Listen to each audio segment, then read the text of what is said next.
Hello again, everyone.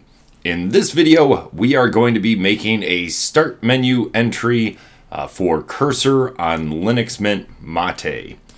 Actually, someone recently pointed out that I have been pronouncing it mate for years, and the proper pronunciation, I guess, is mate. I don't really get too hung up on those kinds of things. SQL, SQL, Linux. Some people are picky. I will try to use mate, but if you hear me say mate, just know I might use those interchangeably for a while I'm adjusting. Okay, so if we go to our start menu, we can see we've got our programs here, and if we scroll down, we don't have Cursor because, well, it's not installed. So if I just go out to Google here, Cursor AI, and click into it, download for Linux. Probably it's detecting I'm on Linux, so it says, hey, you probably want to download this version. So go ahead and click that, and that'll just kick off the download. Just to save some time, I went ahead and have that app image already downloaded. So great, it's in our downloads. Let's get a terminal. We can CD to our downloads folder, and just need to chmod plus X to make it executable. And we can run that with /cursor. And the whole rest of that, all the way through app image, of course. Okay. If this is your first time running it, it may want you to create an account and sign in. You do get 2 weeks that are free. So if you get some kind of pop-up, just know, create an account and you should be good to go. Okay, so let me close out of here.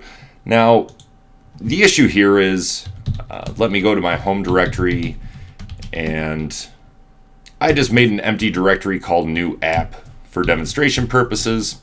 With Visual Studio Code, which Cursor is built off of, I could just go code dot, and it says, you want me to open up Visual Studio Code in this directory.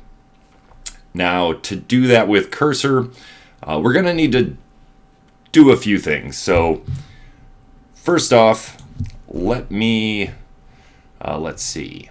I'm going to, make this a little bit bigger just to make sure everyone can see.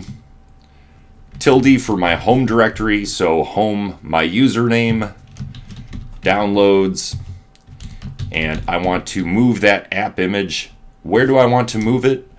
I want to move it to actually my .local bin, and I want to call that Cursor. Okay, so let's make sure that moved. And we can just grep Cursor. Okay, and I should be able to run it like that.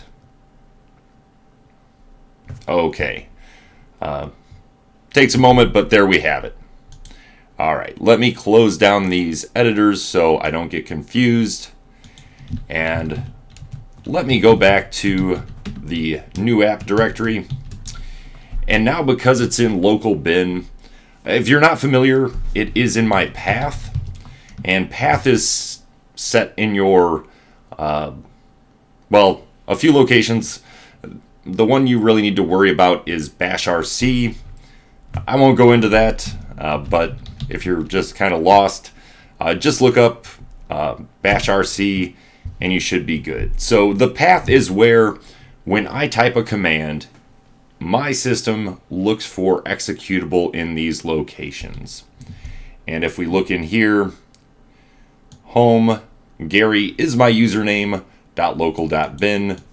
So now I can just do cursor dot to start Cursor in the current directory. Okay, awesome. So the last piece of this, which is kind of maybe a little odd, you might not need it, but I want Cursor in here. So if I scroll down, I have well, a lot of things. I have Visual Studio Code. I want that same thing for Cursor. So how are we going to do that? Well, let's see. We are going to need to make a desktop entry. And to do that, let me close that down. We are going to go to our applications here. Local share applications. And if we ls, we can see some of these icons which show up here. So we are going to make a new one, and we are going to call it cursor.desktop. I'm just going to use nano. Make sure I spelled that right. And Control-Shift-V. I will put this entry down in the description. Update your username here and here, of course. And if you put cursor somewhere else, you certainly can do that, but just make sure this path points to it. Okay. So that all looks good. We can Control X, Y to save it. And now if we open this up here and go all, well, we do have cursor here, but we don't have an icon. So to do that, kind of the cheaty way here, but if you just go and look for an icon, that looks like a good one. And I'm just going to save image as. Let me go ahead. I'm going to pull that over and just put that in my downloads, and I'll call that cursor-icon. And Control L to give myself some room. Now if I go back to my downloads, ls grep cursor, that should be enough. Okay, for this I do need to place it where we specified in the .desktop file, and in our case that's going to be, looking at my notes here, it's going to be my home directory .local share icons, and you can just use the dot because I'm not renaming it. If you wanted to, if you downloaded it and called it like icon and wanted to rename it cursor icon, you type that out here, but I'll just use dot and then go to my local share icons, and I just want to make sure it's there. Okay. Well, we still don't have the icon showing up here, and there is one other command we can run here. Mate panel replace, and this is probably going to rock my display for a second. There it goes.